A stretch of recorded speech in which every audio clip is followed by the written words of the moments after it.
ikiganiro kivuga kuri politike cyangwa se n'ubusesenguzi buvuga kuri politike mu karere k'ibiyaga bigari cyane cyane, cyangwa se intambara zigenda ziri kubera hano mu karere k'ibiyaga bigari, yaba ari intambara y'amagambo cyangwa se intambara y'ibikorwa, nk'uko nyakubahwa perezida wa repubulika akomeza kugenda abigarukaho. Hanyuma rero ni muri aka kanya tumaze kubona itangazo, ni itangazo riturutse hariya muri RDC cyangwa se muri Repubulika ya Demokarasi ya Kongo, rivuga ko noneho ku mugaragaro bemeye ibiganiro hagati n'umutwe wa M23. Ni nyuma y'uko uyu muvugizi mu bya politike Lawrence Kanyuka w'umutwe wa M23 yari yasabye cyangwa se yari yandikiye iyi leta avuga ko bagomba gushira ku mugaragaro cyangwa se bakavuga ku mugaragaro, asaba Tshisekedi ko agomba kuvuga ku mugaragaro cyangwa se byeruye ko ku munsi wa 10 w'itariki ya 18 z'ukwezi kwa gatatu mwaka wa 2025 yemeye ibiganiro, koko atari bya bindi bye byo kugenda avuga ngo rimwe na rimwe ngo hari ukuntu ajya avuga ko ibintu yabyemeye ariko nyuma hakaza kugira gutya akaba yabihindura. Bakaba bari bafite impungenge rero, bavuga bati n'ubundi ashobora kwisubiraho akagira gutya akaba yabihindura. Ibyo ngibyo nibyo tugiye kuba tureba muri aka kanya rero, binyuze muri uyu muvugizi we, akaba asohoye itangazo rivuga ko rwose babyemeye. Hanyuma dukomeje rero n'andi makuru ari kugenda acaracara, ni ku munsi w'ejo hashize, ni itangazo ryasohowe na Perezidansi ya Angola. Ibyo nabyo twabibagejejeho ubwo Perezidansi ya Angola yavugaga ko isohoye itangazo, cyangwa se iryo tangazo ibyari bikubiyemo bikaba byaravugaga ko ngo hagomba kuhagarikwa imirwano ku mpande zombi isaa 6 z'ijoro. Bivuze ngo ku itariki ya 16 z'ukwezi kwa gatatu mwaka wa 2025 Angola nk'umuhuza yasabye ko hagomba guhagarara imirwano ku mpande zombi, ubwo ni ku ruhande rwa Repubulika ya Demokarasi ya Kongo ndetse no ku ruhande rwa M23. Ubwo akaba ari saa 6 z'ijoro bigomba guhagarara. Ngira ngo rero n'uyu munsi nk'uko muri kubibona, cyangwa se nk'uko uyu munsi ari ku itariki ya 16 z'ukwezi kwa gatatu, ni nyuma y'uko yabivuze ku munsi w'ejo. Uyu munsi rero ngira ngo saa 6 z'ijoro imirwano igomba kuba yahagaze ku mpande zombi nk'uko uyu mugabo yabitegetse cyangwa se yabisabye. Ubwo turaza kureba koko niba mu gitondo imirwano iraba yahagaze, cyangwa se iyi saha ya saa 6 niba imirwano iraba yahagaze ku mpande zombi, ku ruhande rwa Repubulika ya Demokarasi ya Kongo cyangwa se ku ruhande rwa M23. Ibi ngibi rero uyu mugabo cyangwa se uyu perezida wa Angola akaba yarabisabye, ni mu buryo bwo kugira ngo harebwe ko kuri iyo tariki ya 18, ni iminsi 2 yonyine isigaye, hazaba ibiganiro bihuza impande zombi, nk'uko yakomeje kugenda abigaruka avuga ko ari we uzaba ahibereye cyangwa se ari we uzaba ayoboye ibi biganiro hagati y'umutwe wa 23 ndetse na Repubulika ya Demokarasi ya Kongo. Kugeza amagingo aya ngaya ntiharatangazwa ababa bazoherezwa ku ruhande rwa Repubulika ya Demokarasi ya Kongo, niba ari Felix Tshisekedi, niba ari umuvugizi we Tina Salama, niba hari n'abandi wenda ashobora kuba yatuma nk'intumwa zihagarariye Repubulika ya Demokarasi ya Kongo. Ibyo ngibyo ntabwo turabimenya. Hanyuma rero no ku ruhande rwa M23 nawo ntituramenya niba ari M23 ari aba bagabo nk'aba Colonel Nanga cyangwa se uyu Sultani Makenga cyangwa se ba Wiringoma rero bazajyayo.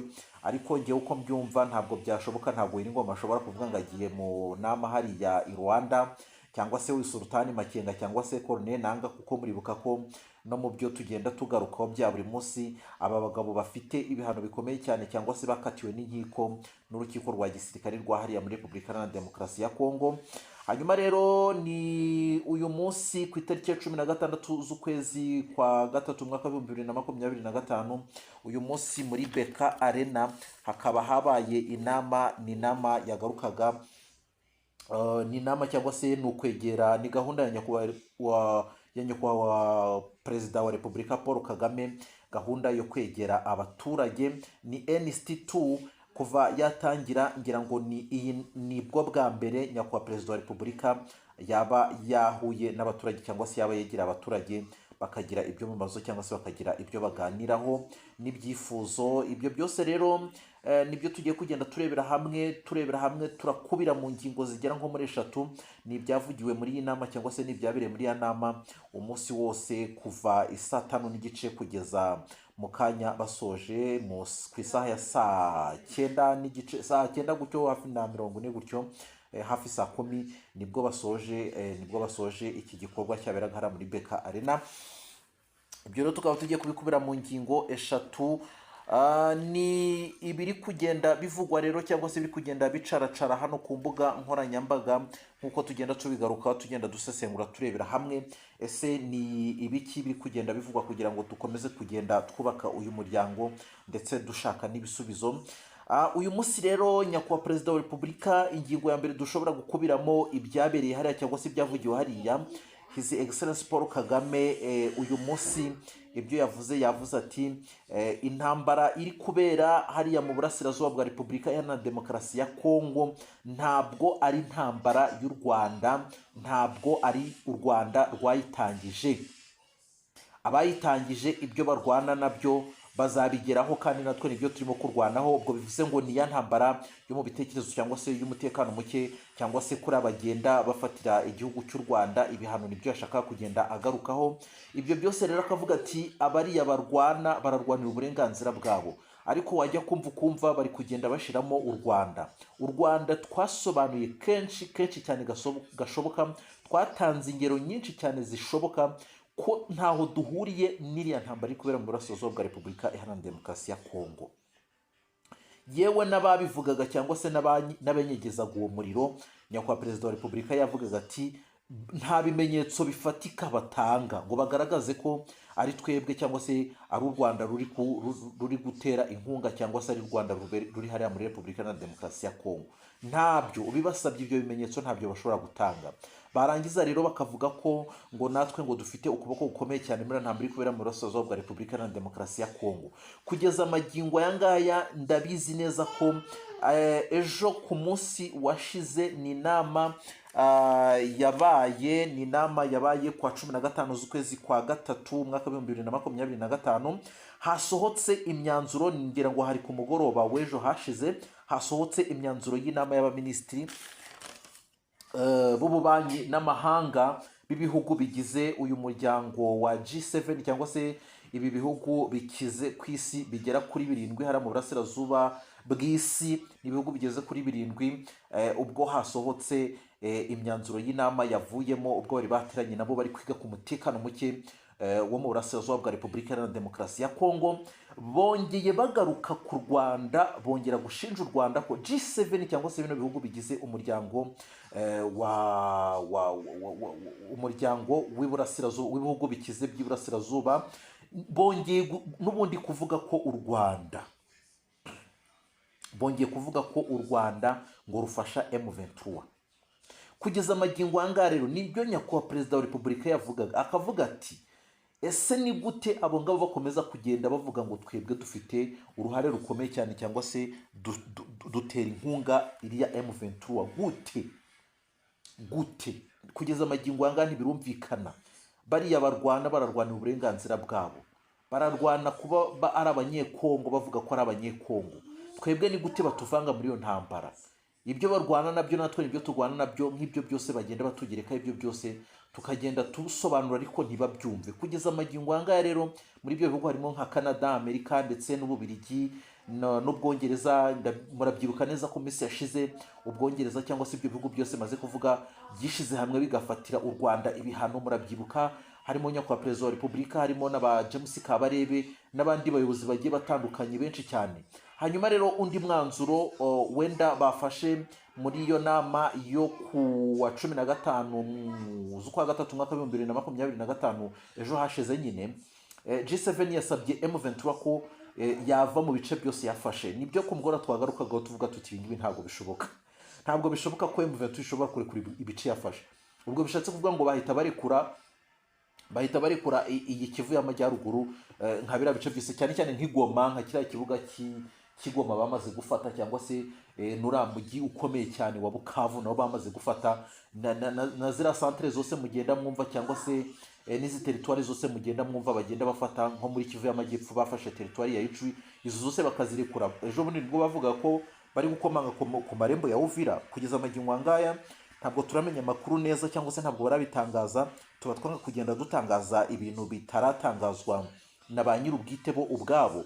Ntabwo baradutangariza niba baramaze gufata umujyi wa Uvira, ariko ibyo ari biriho byo bakimara gufata Ijwi ni cyari kigaragaza ko bamaze kugera rwose ari muri Uvira, kuko ni igihe gitoya ngo babe bagerayo. Hanyuma rero murabyibuka ko hari n'abandi banyuze hano muri Kivu y'Amajyaruguru, ubwo bagiye bakagera muri biriya bice bya Nyabyondo, biriya bice cyangwa se byegereye hariya, harimo kiriya kirombe cya Alpha Mine, kiriya kirombe cy'Abanyakanada n'Abanyamerika. Ibyo byose murabyibuka rero, cyangwa se ibi byose nk'uko byari birimo kuvugwa, ubwo M23 yaba iri gusabwa kurekura aho hantu hose. Ibi ngibi rero ntabwo bishoboka. Wajya kureba ugasanga ni ibintu bidashoboka, ntabwo bishoboka na gatoya. Hanyuma rero dukomeje, ubwo nari nsimbukiye gato, cyangwa se n'urugero nirimo gutanga ko bitashoboka kuba M23 yarekura ibice byose yafashe, kubera iriya myanzuro yavuye mu nama yabereye hariya muri ibi bihugu bigize umuryango w'iburasirazuba, bigize umuryango w'iburasirazuba. Ibi ngibi rero nyakubahwa perezida wa repubulika twongeye kwigarukira hano i Kigali muri arena, akaba yongeye kuvuga ko yikomye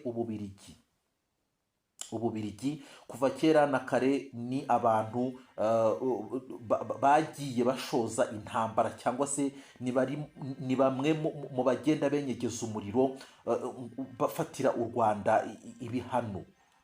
Nibo bazi imbere ku mwanya w'imbere. Nyakubahwa perezida wa repubulika yavugaga ati kimbabaje ni ukwirirwa amahanga yose bakirirwa bateranye bicaye ngo bari kuvuga ku Rwanda, bavuga ku Rwanda. U Rwanda mwaturetse, u Rwanda baturetse tukabaho ko dushaka. Baradushakaho iki? Ko dushaka amahoro, baradushakaho iki? Ibi byose rero akaba yabivuze agenda yuko mu Bubiligi, ngira ngo Bubiligi murabizi, kuva intambara yatangira mu mwaka w'1994 Ububiligi bwabigizemo uruhare, ari nabwo intambara yabaye, cyangwa se abagiye bicwa mu mwaka w'1994 muri jenoside yakorewe abatutsi mu mwaka w'1994. Ububiligi bwarareberaga, ntacyo bwigeze bukora ngo buhagarike iyo ntambara, cyangwa se buhagarike kuba abatutsi bakwicwa. Ibyo byose rero kugeza na n'uyu munsi bakaba bagikomeje kugenda bashoza intambara. Nyakubahwa perezida wa repubulika akavuga ati abangaba rwose batubabarire, baduha amahoro, tubeho uko dushaka. Ibi ngibi rero nibiri kugenda bivugwa hano ku mbuga nkoranyambaga. Hanyuma ikindi kikaba cyari ikijyanye no kuba nyakubahwa perezida wa repubulika hari urugero yigeze kuba yatanga, avuga ati ngewe nk'umuntu rwose ntabwo nshobora kwemerera ko umuntu ashobora kuba yakubita urushyi mu itama ngo hanyuma ngo nongere mpindukize ngo yongere akubite murindi. Ati ibyo ntibibaho, iwanjye ntibibaho, ahubwo ngewe nagukubita, ahubwo nkagukubita ahangaha nkagusiga ugize amahirwe rwose wasigara uri muzima. Nyakubahwa perezida wa repubulika rero ibi yabigarutseho ubwo yavugaga ati ririya jambo ry'Imana riba muri Bibiliya ni Matayo 5:39 kugenda, yavugaga ati ruriya rugero yatanze, yavugaga ati biriya ngewe ntacyo ndi gupfa n'iryo jambo ry'Imana, cyangwa se ntacyo mpfa wenda n'abaryigisha, ariko kuri ngewe ibyo ngibyo ntabwo bishoboka. Ntabwo wakubita mu musaya umwe, cyangwa se ntabwo wakubita aha ngo nongere ngo mpindukize ngo ujye gukubita ngo ahandi. Ati ntibishoboka, ibyo ngibyo ntibishoboka. Ati ngewe ahubwo nakumerera nabi, ugize amahirwe nagusiga uri muzima. Yes, ngibyo rero nguko uko biri kugenda bitangazwa, cyangwa se nguko biri kugenda bicarashara ku mbuga nkoranyambaga. Hanyuma rero ibindi byagiye bigarukwaho cyane ni ibyabereye hariya mu nama, cyangwa se muri iriya gahunda cyangwa ya nyakubahwa perezida wa repubulika yo kwegera abaturage. Yagize gutya aha abaturage cyangwa se abari bitabiriye uwo muhango, abaha umwanya rwose bagira ibibazo bamubaza. Hari uyu musore cyangwa se uyu w'urubyiruko uhagarariye urubyiruko, akaba yitwa Murwanashyaka Evariste, wabaje nyakubahwa perezida wa repubulika ati ngiye rwose nk'urubyiruko mfite ikibazo cyangwa se mfite impungenge y'umutekano muke ugenda uri kubera hariya mu burasirazuba bwa Repubulika Iharanira Demokarasi ya Kongo, cyangwa se hano mu karere, cyangwa se hano muri bino bihugu bigize umuryango wa EAC muri rusange. ati ngewe rwose mfite impungenge zikomeye cyane, sinzi uko ibi bintu bizarangira. Ati bizarangira gute? Nyakubahwa perezida wa repubulika ajya kumusubiza, yamusubije ati rwose icyo nakubwira ikibazo uko cyaba kimeze kose cyangwa se uko ukibajije kose, nakubwira ngo ibi ngibi byararangiye, navuga ngo byararangiye 100%, ndetse n'inyungu wenda zishobora kuba zaba zirimo cyangwa se abantu baba bafitemo, nubwo zitazaba 100%, ariko uzabonaho cyangwa se bizakugirira akamaro, ukuremo icyo wagombaga gukuramo wo ku giti cyawe. Nibwo yaje kuvuga ati, urugero yatanze, arongera aravuga ati nk'interahamwe ziri hara mu burasirazuba bwa Repubulika Iharanira Demokarasi ya Kongo, ni ikibazo gikomeza kugenda kigarukwaho, bavuga bati nyabuneka Repubulika Iharanira Demokarasi ya Kongo yinjije aba basirikari ba FDLR mu ngabo z'igihugu, nibo barinda umukuru w'igihugu, nibo barinda Perezida Tshisekedi. Aba bose rero rimwe na rimwe murabyibuka ko uriya muvugizi Lawrence Kanyuka, umuvugizi mu bya politike wa M23, yagize gutya ejo nawe hari ibyo yagarutseho avuga ko FDLR cyangwa se abasize bakoze jenoside hano mu Rwanda mu mwaka wa 1994 bagiye babasanga hariya ku butaka bwa Kongo, barabarwanya barabirukankana, yewe kugeza n'ubwo ngo babagejeje muri parike y'Ibirunga, naho babasangayo barabirukana kugeza ubwo bahungiye mu bihugu by'ibituranyi harimo nka Tanzania, Burundi ndetse na Uganda n'u Rwanda n'ibindi bihugu bigiye bitandukanye bagiye bahungiramo. Ati ibi byose byagiye bibaho, FDLR iri kugenda ihiga icyitwa umututsi, yari imaze gukora amahano hano mu Rwanda, igeze ntara muri Kongo naho ikomeza gukurikirana icyitwa umututsi. Ibi byose rero wajya kureba ugasanga ni ibibazo bigenda bigaruka, ariko wajya kure ugasanga Repubulika Iharanira Demokarasi ya Kongo irabishigikiye. Nyakubahwa perezida wa repubulika rero ajya gusubiza uyu musore, yamusubije ati ibyo nakubwira ngo twamaze kubisoza kera. Aho wajyaga kumva nk'ibitero ku Rwanda, wajya kumva ngo mu Kinigi ngo bateye igisasu kisha abaturage, cyangije ibikorwa remezo, ibyo murabyibuka byagiye bibaho. FDLR yateye mu Rwanda igatera ibisasu, murabyibuka ejo bundi M23 irwana bagize gutya bakubita ibisasu hariya i Rubavu. Nuko twagiye tugira ubwirinzi bukomeye cyane cyangwa se tekinoloji mu bya gisirikare iri hejuru. Ibisasu bagiye bohereza, uko bagiye babyohereza byose, iyo biza kugwa mu Rwanda hatabayeho ubwo buryo bwo kubizimiriza mu kirere, ndakubwiza ukuri mu Rwanda hari gupfa abantu benshi cyane, nubwo habarurwa abantu bagera muri 40 bapfuye ejo bundi M23 ifata uriya mujyi wa Goma. Ariko mu by'ukuri wajya kureba ugasanga FDLR irashigikiwe. Ibi byose rero nyakubahwa perezida wa repubulika akaba yagiye abigaruka avuga ati icyo ngicyo cyamaze gukemuka, noneho rero sasa ubu ngubu ntabwo bazongera kwiyegeranya ngo baje gutera u Rwanda nk'uko bagenda babivuga. Atanga n'urugero rw'uko uriya mugabo Gakwerere, Brigadier General Gakwerere, yaje ejo bundi ku manywa y'ihangu avuga ati ntimwamubonye. Brigadier General Gakwerere n'abandi 13 bose bari kumwe n'abandi benshi cyane bagiye baza boherezwa hano mu Rwanda kugira ngo baryozwe ibyo bakoze. Ati ibyo byose murabireba cyangwa se mwarabibonye.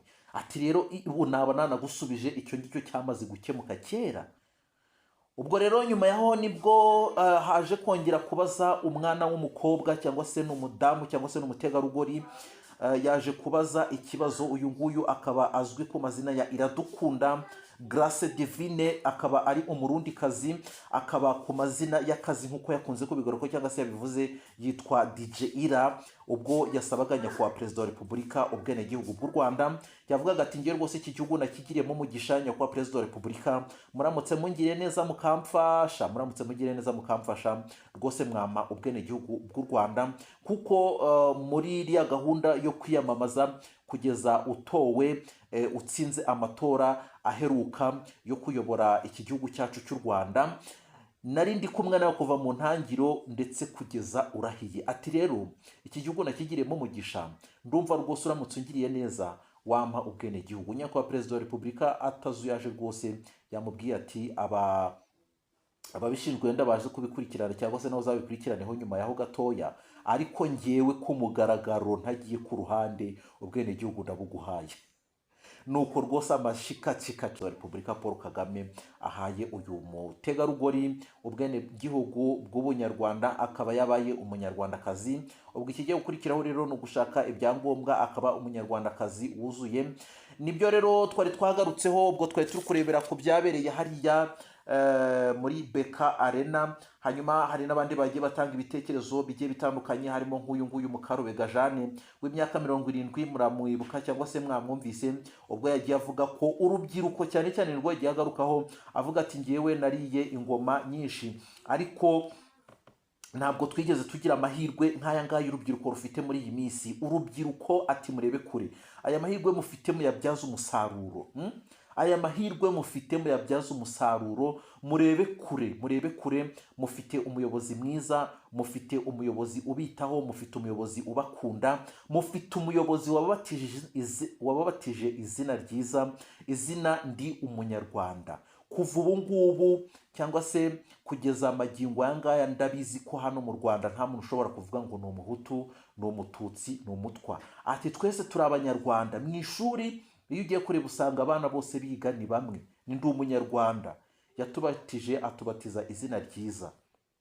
Ibi byose rero uyu mubyeyi cyangwa se uyu mumama yabigarukagaho arimo gushimira muri rusange nyakubahwa Perezida wa Repubulika, avuga ko rwose ubuyobozi bwe bwatanze umusaruro kuva yamumenya cyangwa se kuva iyi myaka 31 ishize nyakubahwa Perezida wa Repubulika ayobora iki gihugu cyacu cy'u Rwanda, ko twageze kuri byinshi atigeze abona nk'inararibonye cyangwa se nk'umuntu mukuru wariye ingoma zindi zabanjirije nyakubahwa Perezida wa Repubulika. Ibi rero byose bikaba ari byagiye bibera hariya twari turi kureba cyangwa se n'ubusesenguzi twe turimo gukora turebera hamwe ibiri kugenda bibera hano ku mbuga nkoranyambaga cyangwa se ku makuru kugenda caracara hano ku mbuga nkoranyambaga. Nk'uko twe twabigarutse rero uyu Perezida Tshisekedi akaba yamaze kwemera ko noneho yemeye ibiganiro ku mugaragaro, ubwo yari yabisabwe n'abayobozi ba M23 harimo aba ba Lawrence Kanyuka umuvugizi mu bya politike w'umutwe wa M23. Hanyuma rero uyu munsi ku itariki 16 z'ukwezi kwa gatatu umwaka wa 2025 uyu Tina Salama akaba ari umuvugizi wa Felix Tshisekedi, akaba asohoye itangazo avuga ko rwose ubu Kongo yemeye ibiganiro na M23 ku mugaragaro. Ni nyuma rero yuko M23 mu ntambara yagiye ihaganamo n'uyu mutwe mu 23 mu matangazo cyangwa se mu bigenda bigaragara bigenda bihiswa ku mbuga nkoranyambaga ko Kongo imaze gutakaza abasirikari barenga 5,000. Abasirikari barenga 5,000 barapfuye muri iyi ntambara ihanganyemo n'uyu mutwe wa 23. Ni mu gihe Perezida wa Repubulika wa Repubulika Iharanira Demokarasi ya Kongo yari yavuze ko atazigera na rimwe yicarana n'uyu mutwe mu 23, atazigera yicarana n'izi nyeshamba, ngo ntabwo bishoboka n'umunsi wa rimwe. Ariko kugeza amagingo angaya rero akaba amaze kubyemera binyuze muri uyu muvugizi we ni Tina Salama usohoye iri tangazo. Hanyuma nk'uko rero twe tumaze kubivuga hari n'abandi bamaze kwicwa, ubwo ni abaturage barenga 7,000 nabo bakaba bamaze kugwa muri iyi mirwano. Hanyuma abandi barenga 6,000 nabo bakaba baravuye mu byabo. Urumva ko ni ikibazo gikomeye cyane aho bigeze rwose uyu mugabo Felix Tshisekedi yashaka rwose yava kwizima akagira ibyo yemerera cyangwa se yumvikanaho n'aba bagabo kugira ngo umutekano ugaruka mu burasirazuba bwa Repubulika Iharanira Demokarasi ya Kongo, dore ko ibyo bamusaba nabyemera cyangwa se nko ku nama dutegereje ejo bundi ku itariki 18 z'ukwezi kwa gatatu. Ni inama iduhishiye byinshi, niramuka ibaye ni inama iduhishiye byinshi kuko tuzagenda tubigarukaho. Ni inama ihishe byinshi, imyanzuro izavamo tuzaba tuyireba rwose. Sinzi ko bizakunda, sinzi ko bizemera, kuko ibyo aba bagabo basaba Perezida wa Repubulika Iharanira Demokarasi ya Kongo ni byinshi. Harimo nko kuba bashobora kuba bagira gutya bakigenga cyangwa se Kongo bakayipasuramo kabiri cyangwa se ikagira amastate n'ibindi byinshi cyane bitandukanye, cyangwa se ko bakwinjizwa mu ngabo z'igihugu n'ibindi byinshi bitandukanye. Bakajya bagira gutya rwose, niba hari nk'icyo bashaka bakaba bakwandikira Perezida wa Repubulika Iharanira Demokarasi ya Kongo, ariko bafite ubuyobozi bwabo bwigenga.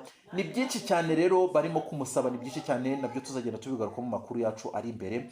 hanyuma rero mu busesenguzi bwimbitse twe turimo muri aka kanya ko byagiye byirirwa bicaracara biri kuvugwa hano ku mbuga nkoranyambaga, nkaba mbashimiye cyane rero n'ibindi byose turi buze kuganira cyangwa se n'ibindi tuzaganira ku munsi w'ejo birabyuka birimo kugenda bicaracara ku mbuga nkoranyambaga, ibyo byose tuzagenda tubigarukaho tubisesengura tubirebera hamwe.